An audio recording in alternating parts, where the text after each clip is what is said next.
নমস্কাৰ জিআৰজি ব্লগলৈ সকলোকে স্বাগতম জনাইছো। আজি আমি অৰুন্ধতী গোল্ড স্কিমৰ এটা নতুন খবৰ আপোনালোকলৈ আগবঢ়াইছো। যেহেতু অৰুন্ধতী গোল্ড স্কিমৰ সম্পৰ্কত আপোনালোক সকলোৱে জানে, যেটো আজি 2 বছৰৰ আগতে অসম চৰকাৰে এই আঁচনিখন গ্ৰহণ কৰিছিল।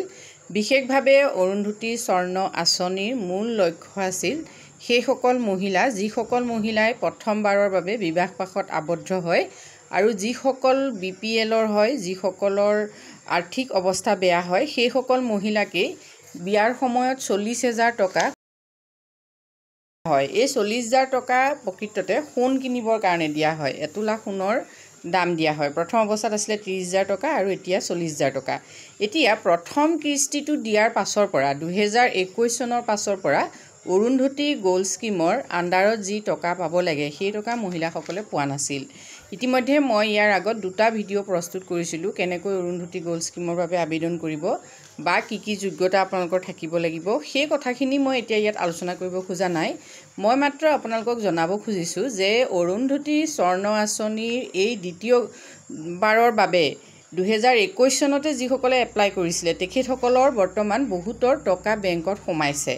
গতিকে আপোনালোকে যদি এই আঁচনিৰ বাবে এপ্লাই কৰি থৈছিল তেতিয়াহ'লে আপোনালোকৰো নিশ্চয় টকা সোমাব, বা যদি আপোনালোকৰ কিবা ভেৰিফিকেশ্যনৰ প্ৰব্লেম আছে বা বেংক পেণ্ডিং দেখাই আছে তেতিয়াহ'লে আপোনালোকে সেইবোৰত কিবা ভেৰিফিকেশ্যন কৰিব পাৰি নেকি চাই ল'ব। যিহেতু অৰুন্ধতী গোল্ড স্কিমৰ সম্পূৰ্ণ যিখিনি অনলাইন প্ৰক্ৰিয়া, সেই প্ৰক্ৰিয়াটো আপোনালোকে গুগলত গৈ নিজেই কৰিব পাৰে, কাৰণ সকলোখিনি অসমীয়াত আছে। গুগলত অৰুন্ধতী গোল্ড স্কিম বুলি মাৰিলে আপোনালোকে দেখিব, তাতে সকলো কথাখিনি আপোনালোকে ষ্টেপ বাই ষ্টেপ কৰিব পৰা ব্যৱস্থা আছে। বেংক ভেৰিফিকেশ্যনৰ পৰা ধৰি আপোনালোকৰ কি প্ৰব্লেম হৈ আছে তাতে ওলাই থাকে। গতিকে আপোনালোকে গুগলত অৰুন্ধতী স্বৰ্ণ আঁচনি বুলি যদি চাৰ্চ কৰে তেতিয়া তাতে সকলোখিনি পাব। গতিকে আপোনালোকে বিভিন্নজনে এই ক্ষেত্ৰত মোলৈ বিভিন্ন ধৰণৰ প্ৰশ্ন আগতে সুধিছে যে কেনেকৈ বেংক পেণ্ডিং দেখালে আমি কি কৰিম বা ভেৰিফিকেশ্যনৰ কথা আহিলে কি কৰিম। সেই সকলোখিনি কথা আচলতে ষ্টেপ বাই ষ্টেপ গ'লেহে আপোনালোকে অনলাইনত কামখিনি কৰিব পাৰিব। গতিকে আপোনালোকে গোটেই বিষয়বস্তুটো চাব। কিন্তু ভাল খবৰটো হ'ল যে 2021 চনৰ ছেপ্টেম্বৰ মাহতে বহুতে এপ্লাই কৰিছিলে, তেনেকুৱা বহুতৰ ইতিমধ্যে পইচা সোমাইছে আৰু মোলৈ কমেণ্ট কৰিছে। যিসকলৰ পইচা সোমাইছে তেখেতসকলক লৈ আমি শুভেচ্ছা জ্ঞাপন কৰিছোঁ, যিহেতু তেখেতসকলৰ এটা ডাঙৰ আশা পূৰণ হৈছে। আৰু যিসকলৰ এতিয়াও হোৱা নাই তেখেতসকলে অপেক্ষা কৰক, যিহেতু এই আঁচনিৰ ধন সকলোৱে পাবই। যিহেতু চৰকাৰে এই আঁচনিৰ ধন জনসাধাৰণক দিবৰ বাবে আঁচনিখন প্ৰস্তুত কৰিছে আৰু ইতিমধ্যে দিছেও। আৰু যিহেতু বিষয়টো খুব চেঞ্চিটিভ হয় যে মহিলাসকল এনেকুৱা এগৰাকী মহিলাক দিয়া হৈছে যিগৰাকী মহিলাক ঘৰৰ পৰা 1 তোলা সোণ মাক দেউতাকে বিয়াৰ সময়ত দিব নোৱাৰে। লগতে এগৰাকী বিবাহিত নাৰীৰ সামাজিক নিৰাপত্তা নিশ্চিত কৰাৰ কাৰণেও চৰকাৰে এই আঁচনিখন প্ৰস্তুত কৰিছিলে।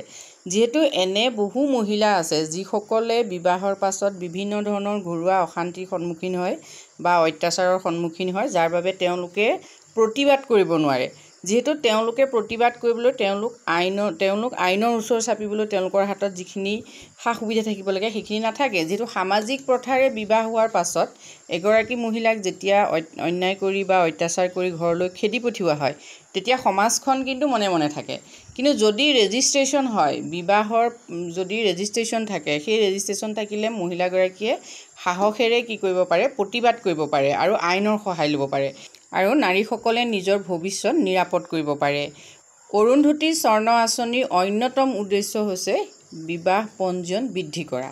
এতিয়া যিসকল মহিলাই এই কামটো কৰিছে তেওঁলোকক বিশেষকৈ চৰকাৰে 40,000 টকা প্ৰদান কৰিব আৰু সেইমতে বহুতে এই টকা লাভ কৰিছে। গতিকে আপোনালোক যিসকলে ইতিমধ্যে আবেদন কৰি থৈছে এতিয়ালৈকে পইচা পোৱা নাই, তেখেতসকলেও নিশ্চয় পইচা পাবই। আৰু যিসকলে ইতিমধ্যে নতুনকৈ বিবাহপাশত আবদ্ধ হৈছে তেখেতসকলৰ বিবাহ পঞ্জীয়ন কৰিবলৈ কিন্তু নাপাহৰিব আৰু এই আঁচনিৰ ধন পাবৰ বাবে এপ্লাইও কৰিব। 40,000 টকাৰ লগতে আপোনাৰ ভৱিষ্যতৰ নিৰাপত্তা কিন্তু যথেষ্ট গুৰুত্বপূৰ্ণ হয়। গতিকে বিবাহ পঞ্জীয়ন আপোনালোকৰ জীৱনৰ বাবে এটা অতি গুৰুত্বপূৰ্ণ বিষয়। গতিকে আপোনালোকে যদি এতিয়াও বিবাহ পঞ্জীয়ন কৰা নাই তেতিয়াহ'লে বিবাহ পঞ্জীয়ন কৰক আৰু নতুনসকলে অতি সোনকালে কৰক। যিহেতু তেখেতসকলে যদি বিপিএলৰ আণ্ডাৰত হয় বা অৰুন্ধতী গোল্ড স্কিমৰ যিখিনি কণ্ডিশ্যন আছে সেই কণ্ডিশ্যনখিনি যদি তেখেতসকলৰ আওতালৈ আহিছে তেখেতসকলে এপ্লাই কৰিলে 40,000 টকা সহজেই পাব। আজিলৈ ইমানেই, ধন্যবাদ।